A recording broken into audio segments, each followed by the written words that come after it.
Hey, welcome back to the Disney Plus Everyday Challenge, and today we have Playing with Sharks. This is a National Geographic documentary from 2021. Yeah, it's an hour and 31 minutes long, and it tells the story of Valerie Taylor. In fact, a longer title to this. I think the original title is Playing with Sharks, the Valerie Taylor Story, and I think they probably just lopped off that last part for Disney Plus because it's more exciting if it's just about sharks. This is definitely about sharks, but it's not just about sharks. It's more about Valerie Taylor, and with the onslaught, the glut of so many shark stuff on National Geographic, Disney Plus, it's refreshing to find something that doesn't play up a reality docu series shock kind of format.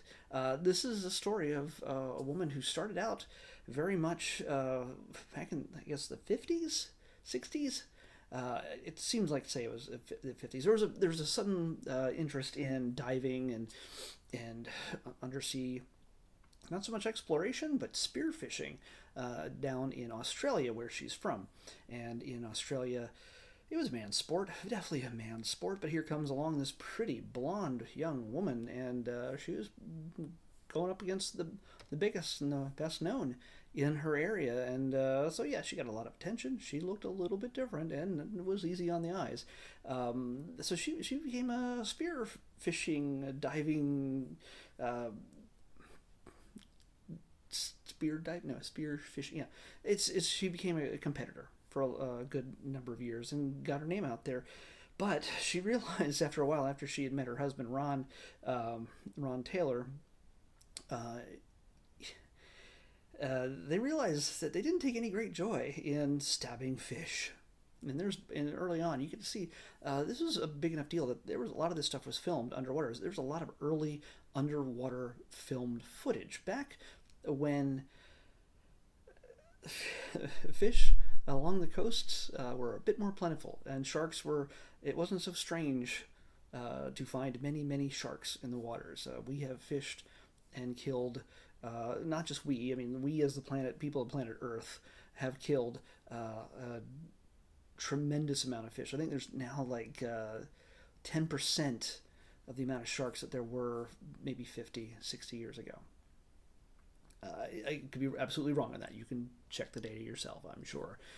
But in this, she and her husband just kind of realized they don't take any great joy in spearfishing and things like that. And so they changed their outlook to filming and photographing underwater. Ron would make his own containment rigs that would contain the cameras, not the cameras of today, not something that's fits in nothing like a little GoPro or even an iPhone or Android that is literally, they make cases to make them waterproof and shoot video underwater or photos underwater with incredible clarity. Back in the 60s, that wasn't the case. So he was making these plexiglass cases, and eventually there was innovations all over the place thanks to him.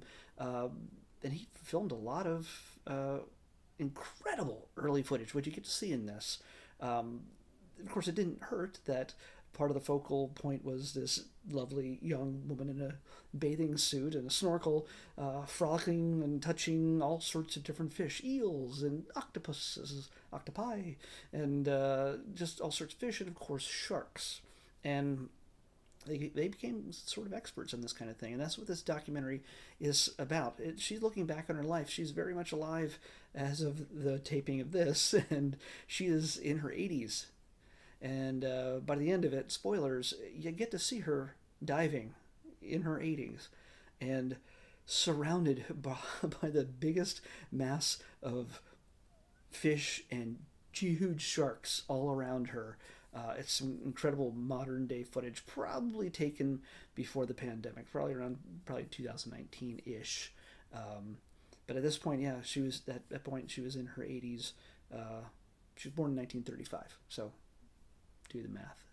It's Yeah, she's up there. And most people her age just sitting at home watching TV about sharks. This woman is still swimming, and she is still in love with these creatures, and she's done her best to save their lives and also change the story behind what many people believe sharks are all about. They're all man eaters or monsters, and they're just out to kill us all. Well, part of that is she takes kind of the part of the blame for, because she and her husband were contacted early on by, well, in the 70s, let's say, not early on, but they had a reputation. Now, they had worked with a number of different production companies and things like that to film a guy who wanted to direct a number of underwater adventure type films. She and her husband became sort of shark consultants and how to film these kind of creatures, and eventually caught the eye of Universal Studios, who was making a movie off of Peter Benchley's novel. And they made a movie called Jaws. Yeah. So Wendy Benchley, her Peter Benchley's wife, he has passed away since. She's interviewed in this. There is some archival footage of him being interviewed, and they read the script. They got to see. They thought it was going to be a great idea, and it was. It is the first big blockbuster of the film era, of any film era. The film era has only been around for a little more than 100 years. So yeah, it was considered the very first blockbuster. If you didn't already know that, people lining up around the block to see this movie in the summertime, which also was seen as a very odd time to release a movie because people want to be outside, right? At the beaches, maybe swimming in the ocean. Well, that film and its tagline pretty much kept people afraid of the ocean after a while, and shark attack stories and everything else became very normal, very common, and made people very afraid to go into the water. It's there's a good chunk of this toward the middle of the documentary that takes from other documentaries, especially the ones that featuring Jaws. And yes, there was a mechanical shark named Bruce that was really the star of some of the more out of the water, above the water sequences in Jaws.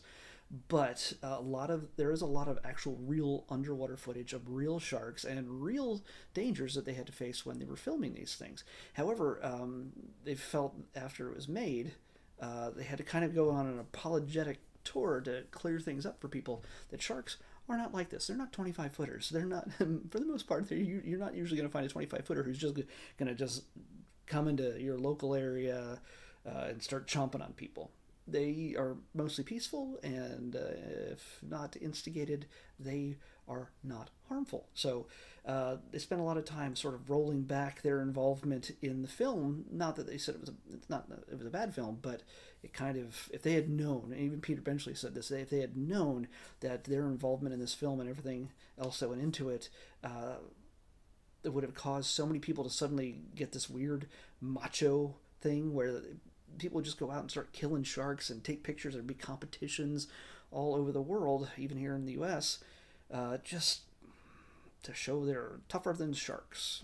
If they had known that was going to happen, they would have probably not been involved. They figured it was just going to be a small little, never heard of again, little indie type of film. Maybe not indie, but still, it's something that would not have had the impact that Jaws had. And Jaws is considered one of the greatest horror movies of all time, one of the greatest Spielberg films of all time, and it's kind of a big deal. So they became stars overnight.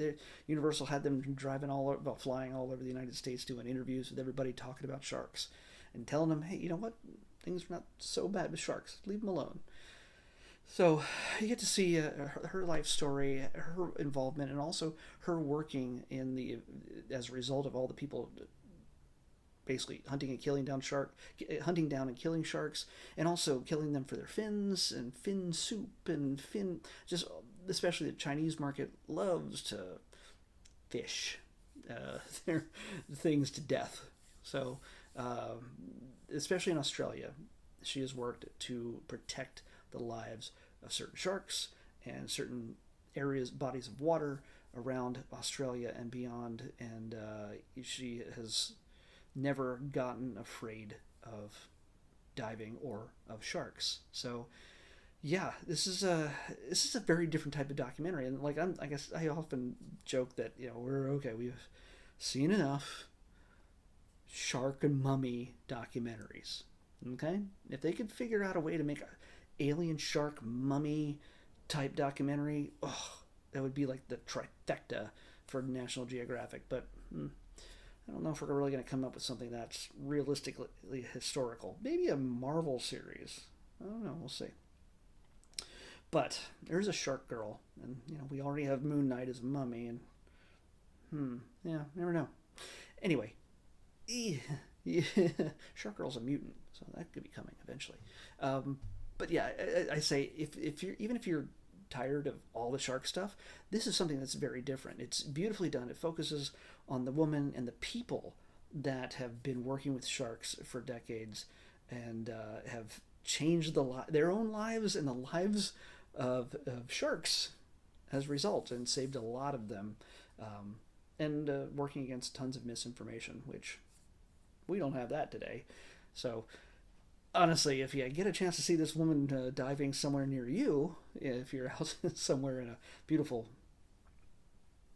area off the coast somewhere, and you see a woman pretty much in her 80s diving, that's Valerie. So tell her I said hi. Call me. Anyway, here we go. That's pretty much all I can say. It's not something I would have expected that I would have really been interested in, but this layer of humanity added to it, rather than just sensational shark stories, made it a whole lot more enjoyable. May not be your cup of tea, but hey, I say give it a shot. Let's pick tomorrow's episode. 31. 31. Going from 319 to 31. All right. What do we got here? Oh, here I was hoping, man, I'd be able to slow down this weekend. I was gonna hoping for a short, and honestly, the one right below this is a short. But I got to do what the thing tells me, unless there's something that's just really debilitating that will not allow me to watch whatever this is. And not that I don't want to watch it. I absolutely love this film. Not to ruin my reaction to it when I talk about it tomorrow, but and I've seen this a number of times. So, and this is, by the way, one of the last Marvel films we have on our list. Yeah. We're talking about, think about number 31, pretty early in the alphabet. What movie starts with an early alphabetical letter? The Bavengers? Yeah. No, it's Avengers. Infinity War. We're watching Avengers Infinity War. Man, I could have used it. I have so much to do this week, and I was hoping for a short. But we're doing Avengers Infinity War, which is like 2.5 hours long. It's almost as long as Sound of Music. Or Wakanda Forever. Anyway, Avengers Infinity War next on the Disney Plus Everyday Challenge. See you back here tomorrow. Bye.